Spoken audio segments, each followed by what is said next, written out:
अंजना जी, दुर्भाग्य से पूरे जो इतिहास लेखन है पिछले 6-7 दशक में, उसको सर के बल खड़ा कर दिया गया था, उसको अब हम पैर के बल खड़ा करने की कोशिश कर रहे हैं। इसमें बहुत सारे लोगों को दिक्कत हो रही है। इनफैक्ट इतना डिस्टॉर्ट किया गया, इतनी विसंगतियां और इतने गलत तथ्यों को उसमें घुसा गया, दूसरे बहुत ज्यादा उसको इम्बैलेंस किया गया। उस इम्बैलेंस को और उस विसंगति को ठीक करने का प्रयास हो रहा है। अभी जब ये प्रयास शुरू हुए, एक बड़ी प्रतिष्ठित पत्रिका ने ये दो एक साल पहले जब इस पे कई सारे पेपर्स आए तो लिखा कि Maharana Pratap returns, Akbar the great की खैर नहीं, और उसने ढेर सारे ऐसे तर्क दिए। आप देखेंगी कि जो ये घटना है और इस तरह की घटनाओं को इतने चालाकी से हटाया गया और किसी की महानता को गढ़ा गया, पता नहीं उसके पीछे जो सोच है वो जब खुल के आती है तो एक अलग ही नजरिया दिखता है। आप देखिए, आप प्राइमरी सोर्स की बात कर रही थी कि 30,000 लोगों का नरसंहार अकबर ने चित्तौड़गढ़ के किले में किया। अकबरनामा जो अबुल फजल का है वो तो सरकारी उसका इतिहासकार है। मुंतखबुल तवारीख अब्दुल कादिर बदामिनी का फतहनामा चित्तौड़ 9 मार्च को 22 फरवरी को जीतता है वहां पे, और इस नरसंहार का 30,000 लोगों के नरसंहार का आदेश देता है, जिसमें स्त्रियां और बच्चे भी थे, उनका नरसंहार करता है। और इस ब्रुटैलिटी को बड़े ठीक तरीके से एक फतहनामा चित्तौड़ जारी करता है 9 मार्च 1568 को 1568 को, जिसमें ये सारी चीजें सिलसिलेवार लिखी जाती हैं, लेकिन इतिहास की किताबों से सिरे से ये गायब कर दी जाती है। हमारे बच्चों को ये तथ्य नहीं बताया जाता, और ये इकलौता तथ्य नहीं है। जिस तरह से इम्बैलेंस किया गया था पूरे इतिहास लेखन में, कि 6वीं 7वीं 8वीं से 12वीं तक का बच्चा जिस माइंडसेट के साथ निकल रहा था, मैंने पुरानी एनसीईआरटी भी बहुत ईमानदारी से मैं बताऊं अंजना जी, कम से कम 20 बार पढ़ी होंगी, और उसके between the lines behind the lines भी उसको ठीक से पढ़ी होंगी। इसमें निश्चित रूप से किताबें बहुत अच्छी लिखी गई थी, लेकिन हर 10वें लाइन के बाद एक जो ऐसी लाइन उसमें घुसा दी जाती थी जो पूरे मानसिकता को बर्बाद कर देने के लिए पर्याप्त होती थी। जैसे उस चीज को आज ठीक किया जा रहा है तथ्यों, तर्कों और प्रमाणों के आधार पे। कौन सी लाइन? ढेर सारी ऐसी मैं बताना शुरू करूंगा। एक तो इम्बैलेंस इतना किया गया कि आप सोचिए, कौन सी लाइन? आक्रांता थे, हाँ। आक्रांता थे, रुचिका जी कह रही हैं कि आक्रांता, हम आप भी आक्रांता हैं। अरे आर्यंस इन्वेजन थ्योरी कब की खत्म हो गई है? थोड़े नए रिसर्चेस पढ़ते रहना चाहिए, थोड़े कुछ ठीक तरीके से, जितने भी, और वो एक आधार पे नहीं, कॉन्रेडेल्स के रिसर्च को पढ़ लीजिए, डेविड फ्रॉले के रिसर्च को पढ़ लीजिए। आप अगर देसी इतिहासकारों को इतिहासकार नहीं मानती तो विदेशी इतिहासकारों को ही पढ़ लीजिए, और ठीक तरीके से उसको। और इधर सिनौली और राखी गढ़ी के बाद जो रहा सहा कसर था वो भी खत्म हो गया है। थोड़े से नए रिसर्चेस को भी पढ़िए और उसको खुली आंखों से, खुले तरीके से, खुले मन से स्वीकार कीजिए। राखी गढ़ी एक्सकवेशन 2019 की 2 पेपर्स छपे हैं सर। 2019 की बात कर रही हूं, पुरानी रिसर्च नहीं है, और ये आर्यन इन्वेजन थ्योरी नहीं है, आर्यन माइग्रेशन पूरी रिपोर्ट आ जाएगी, पूरी रिपोर्ट आ जाएगी। उन्होंने दी थी, वो खत्म हो चुकी है। Aryan migration theory genetic studies पे बेस्ड है। पूरी दुनिया में ये बात मानी जा चुकी है, linguistically, historically, archaeologically and genetically, linguistically, archaeologically, historically में वेव्स में हुई थी। और इसका पुख्ता सबूत आपका मेरा ब्लड है, आप जाके कर लीजिए। अप टू 30%, और अगर आप हरियाणा से हैं तो अप टू 40%। वहां से यहाँ आए या यहाँ से वहां गए, इसको भी ठीक से समझना चाहिए। सेंट्रल एशियन स्टेप के जो लोग आए थे उनका डीएनए मिलेगा। इसमें कोई मैं अपने आप से बोल के नहीं, मैं आपको पेपर दिखा दूंगी। बिल्कुल ठीक बात है, डीएनए मिलेगा, लेकिन वो डीएनए यहाँ से वहां गया कि वहां से यहाँ वही दिखा दूंगी। ये भी तय करना पड़ेगा ना। आपको पूरी पेपर पढ़ने की जरूरत नहीं है। अभी हम आज के विषय पे हैं, कैसे तय होगा? ये बिल्कुल ऐसे तय होगा। असली बात वही है, इस बात को समझना चाहिए ना। हम जेनेटिक स्टडीज कैसे करते हैं, जेनेटिक स्टडी कैसे होती है मैं बता देती हूँ। आज के विषय पे रहे, जेनेटिक स्टडी कैसे होती है मैं बता, एक बार पूरा कर ले फिर लौट रहे। जेनेटिक स्टडीज कैसे होती है मैं आपको ठीक है, इसके बाद आ जाती हूँ। ओम जी पूरा कीजिए जल्दी। आ रही हूँ अभय जी। मैं ये कह रहा हूं कि जो भारत के इतिहास के, भारतीय इतिहास के मानबिंदु थे, उनको बड़ी खूबसूरती से उनको दरकिनार कर दिया गया। हमें महाराणा प्रताप को महान कहने में समस्या होने लगी, शिवाजी पे इस तरह के प्रश्न उठाए जा रहे हैं। मैं सौभाग्य से इस समय महाराष्ट्र में ही हूं, और महाराष्ट्र की धरती में शिवाजी और मराठाओं का क्या इतिहास, क्या योगदान है, ये बहुत ठीक तरीके से यहाँ के लोग और पूरा देश समझता है। लेकिन जिस तरीके से डिस्टॉर्ट किया गया उसको, वो समझने की जरूरत है। आज वही ठीक करने का प्रयास हो रहा है, और बैलेंस ठीक करने का प्रयास हो रहा है। विद्याधर चंदेल हमको नहीं पढ़ाया गया, ललितादित्य मुत्ता पीढ़ हमको नहीं बताया गया। हमें तो केवल दिल्ली सल्तनत के सुल्तानों और जो मुगल शासक हैं, बाबर से लेके औरंगजेब तक, उनको घुट्टी पिला के और उनकी ऐसी ऐसी चीजों को छुपाया गया जो कतई जो सामने आ जाए हमारी पीढ़ी तो कभी उनको आदर्श नहीं मानेगी। लेकिन आज बड़ी समस्या ये है कि उन एनसीईआरटी को किताबों को पढ़ के जो पीढ़ियां तैयार हुई वो उनको आदर्श, उनमें अपना आदर्श खोजने लगी, अपने रोल मॉडल्स खोजने लगी। वो महाराणा प्रताप को नहीं जानती, वो विजयनगर साम्राज्य के कृष्णदेव राय को नहीं जानती, वो ललितादित्य मुक्तापीठ को नहीं जानती, वो विद्याधर चंदेल को नहीं जानती। ऐसे हजारों शासक थे जिनके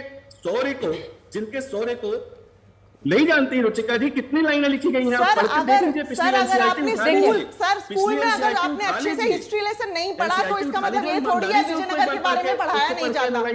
हर एनसीईआरटी किताब में, कोई भी एनसीईआरटी किताब खोल लीजिए, उसमें विजयनगर के बारे में पढ़ाया है। आपको कृष्णदेव राय के बारे में नहीं पता, किस बच्चे को कृष्णदेव राय के बारे में नहीं पता, किस बच्चे को। ठीक है, लेकिन रुचिका, एक सेकंड आवाज नीचे कीजिए। रुचिका, लेकिन आपने भी बहुत अहम फैक्ट को छिपा कर रखा, या शायद आप जानती नहीं थी कि new DNA study challenges Aryan invasion theory. और ये एक second, let me complete ma'am, मैंने आपको बोलने दिया। देखिए, एक तरह से लोगों के दिमाग में बातें ठूसिए मत। अनेकों ऐसी स्टडीज आई हैं जो कि मेजर इंपॉर्टेंट जर्नल्स में पब्लिश हुई हैं, सेल में पब्लिश हुई हैं, जिसमें सीधे सीधे चैलेंज किया गया है आर्यन इन्वेजन थ्योरी को। Indo US team of researchers ने यह कहा कि हड़प्पन एरा से लेकर जो उन्होंने तमाम सबूत इकट्ठा किए हैं उसमें उन्होंने, मैं भी ऐसे उठा दूंगी, तो देखिए ना, ऐसे फ्रैगमेंटेड पेपर्स के दम पर मैं आपको झूठा प्रोपेगेंडा नहीं फैलाने दूंगी। वापस दिखाइए अन्य मेहमानों को please. No, I am telling you ma'am, please हमेशा गार्डेड होके बोलिए। अगर आपकी थ्योरी को चैलेंज करने वाले लोग हैं तो उनकी भी बात करिए, हम सिरे से आपको खारिज नहीं कर रहे। अगर कर रही हैं तो मैं आपकी थ्योरी को चैलेंज कर रही हूं। हाँ, तो मैडम यहाँ पे है ना, 2 न्यू जेनेटिक स्टडीज अपहेल्ड इन। अब आपकी डेट बताइए, कब है, कब की डेट है? अरे भाई, मेरी 2019 की। तो वही है ना, देयर इज फ्रैगमेंटेड आर्गुमेंट। एकदम देखिए ना, अग्रेसिव बॉडी लैंग्वेज से कोई सही नहीं होता, आराम से बात कीजिए। चलिए अन्य मेहमानों को दिखाइए, क्योंकि कई डीएनए स्टडीज आई हैं and this is as latest as 2020, जिसमें सिरे से ऐसे गलत कराए।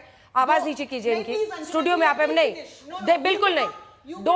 I will decide who will speak, number 1। Number 2, अगर आपके आर्ग्यूमेंट्स हैं तो यहां पर भी आर्ग्यूमेंट है जो उसको चैलेंज कर रहा है। तो आप बियॉन्ड अ पॉइंट लड़ने के लिए नहीं आई हैं, अपनी बात कहने के लिए आई हैं। बता दीजिए व्हिच पेपर। अभय दुबे जी, मैं बता रही हूँ, सेल जर्नल खोलिए, पढ़िए, और ये तमाम ऐसे आपको एग्जैक्टली खोल के बता, मेरी रिसर्च टीम जो भेज रही है वो बहुत इंपॉर्टेंट जर्नल्स की बात कर रही है और अकम्प्लिश न्यूज़पेपर्स की बात कर रही है। अभय दुबे जी बोल,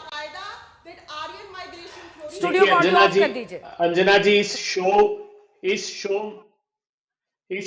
इस शो में ये बात सिद्ध हो गई कि अगर बच्चों तक इस तरीके से हम अपना इतिहास पहुंचाएंगे तो क्या भविष्य के भारत का हाल होगा। उदाहरण देता हूं मैं, हमने अशोक महान के लिए उनके प्रतीक चिन्हों को आजाद भारत का प्रतीक चिन्ह बनाया, क्योंकि हम उनको शांति के स्थापक के रूप में देखते थे। वो अशोक महान, अगर हम उस दूसरे पक्ष को उनके पढ़ाते जो पूरे भारत के तमिलनाडु और केरला को छोड़ दो तो उधर पाकिस्तान और पूर्वी अफगानिस्तान तक उनका राज था, क्या उसमें हिंसा नहीं हुई? क्या पुष्यमित्र शुंग का उदाहरण नहीं है कि वो हजारों बौद्ध मंदिरों को तोड़ा, ये इतिहास में दर्ज है? या बौद्धों की बुनियाद हिंदू धर्म के खिलाफ, ये क्या हमारे पास तथ्य नहीं है? लेकिन हम क्यों नहीं शामिल करते? क्यों हमने गांधीयों को, अभी गौरव भाटिया कह रहे थे, गांधी को क्यों लिया हमने? गांधी को लिया इस दृष्टिकोण से कि उन्होंने अखंड भारत के लिए अपने प्राणों को आहूत कर दिया।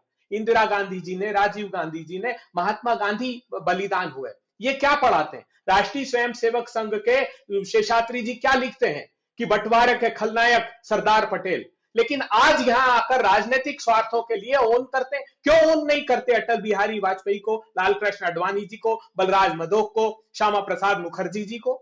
वो भी तो जवान थे, 20 से लेकर 25-30 साल के थे आजादी के आंदोलन में। लेकिन हमने कभी मन में विकृति रखकर ये नहीं पढ़ाया बच्चों को कि इन लोगों ने बर्तानिया का साथ दिया। हमने ये पढ़ाया कि भविष्य के भारत का निर्माण क्या होगा। तो आज कम से कम हम अपने बच्चों को ऐसा सकारात्मक इतिहास पढ़ाएं जिससे भविष्य का निर्माण हो सके।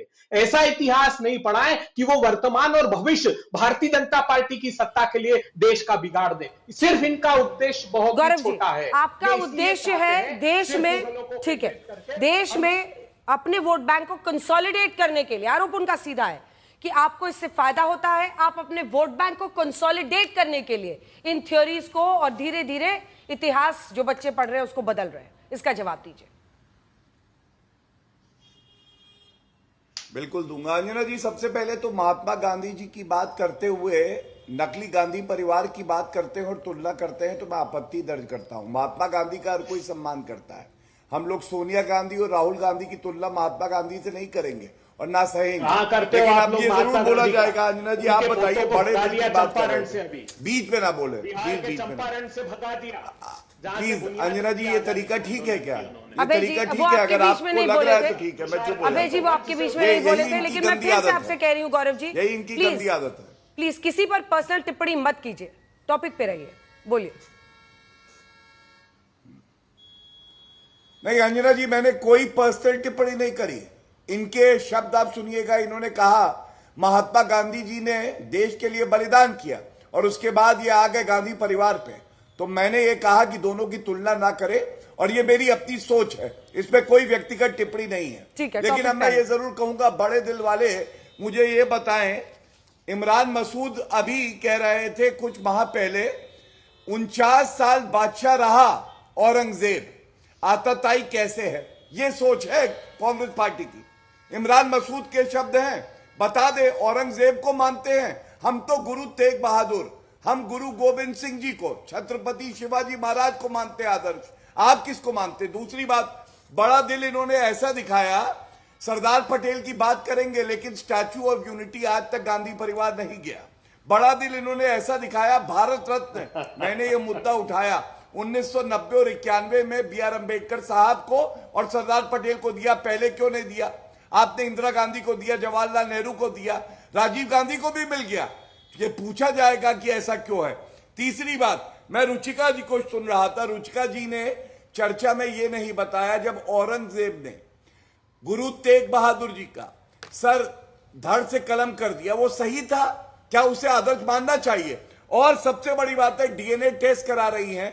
अगर डीएनए टेस्ट हो तो कई धर्मों के जो लोग भारत में हैं अंजना जी, उनका मूल धर्म भी हिंदू निकलेगा। इसलिए डीएनए टेस्ट पे नहीं जाइए। चर्चा का विषय यह है कि क्या मंदिर तोड़ना सही था, और अगर वो सही नहीं था तो हम उनको आदर्श क्यों मानेंगे? बात इसकी हो रही है। इतिहास पढ़ाया जाएगा लेकिन उनका महिमा मंडन नहीं किया जाएगा। और अंत करूंगा एआईएमआईएम पे। एआईएमआईएम के नेता अकबरुद्दीन ओवैसी ने कहा 800 साल हमने तुम लोगों पे हुकूमत की है। इसका क्या मायने है? ये लोग अपने आप को आक्रांताओं से जोड़ते हैं, मुगल से जोड़ते हैं। और मेरे पास इनकी एक तस्वीर है, ये देखिए, खुद वारिस पठान और अकबरुद्दीन ओवैसी मजार पे है औरंगजेब की। तो इनको अगर हक है ये अपने जो हीरो चुने, तो हमें भी हक है कि हम इतिहास को सही पढ़ाए और जो भविष्य में हमारी पीढ़ियां आएंगी वो जाने कि औरंगजेब के नाम पे रोड नहीं होगी, डॉक्टर एपीजे अब्दुल कलाम के नाम पे रोड होगी। ठीक है, दोनों आप ही छोटा सा रिस्पॉन्स उस पर दे दीजिए, क्योंकि उन्होंने आपसे बोला है, उसके बाद से मैं आपके पास आ रही हूँ वारिस जी। तो सबसे पहला जो इन्होंने मुझे बोला, उसका रिस्पॉन्स देने से पहले 1 मिनट, मैं बस ये सेल का 2 लाइन, सेल का जर्नल है ये, आर्यन माइग्रेशन थ्योरी पे, आप कोई भी जाके पढ़ सकता है। This is not me, this is not a news media outlet, this is from a paper. आप you are free to draw your own conclusion. Unlike NCERT, मैं किसी को ब्रूटल क्रूअल नहीं बोलूंगी। I am just going to take 2 lines. It says the Iranian related ancestry in the IVC, Indus Valley civilization, derives from a lineage leading to early Iranian farmers, herders and hunter-gatherers. And then it goes on to say, instead sampled ancient genomes from the Iranian plateau and IVC descend from different groups of hunter-gatherers who began farming आपका time खत्म हो गया, being पढ़ लिया connected by आपने। substantial आपको समय दिया था मैंने डीएनए पे, आप जवाब दे सकती थी, आपने दिया नहीं। वारिस जी जल्दी से जवाब दीजिए, टाइम खत्म हो रहा है शो का। वो हीरो है हमारे औरंगजेब। आपको टाइम भी मिल गया रिसर्च का, अब तो काफी टाइम मिल गया। पिछले 7 साल से एक ही फोटो लेकर बैठ रहे हैं अंजना जी। इनका बहुत टाइम वेस्ट कर रहे हैं ये लोग एक ही फोटो दिखा रहे हैं पिछले 7 साल से, औरंगजेब की मजार पे चलेगा।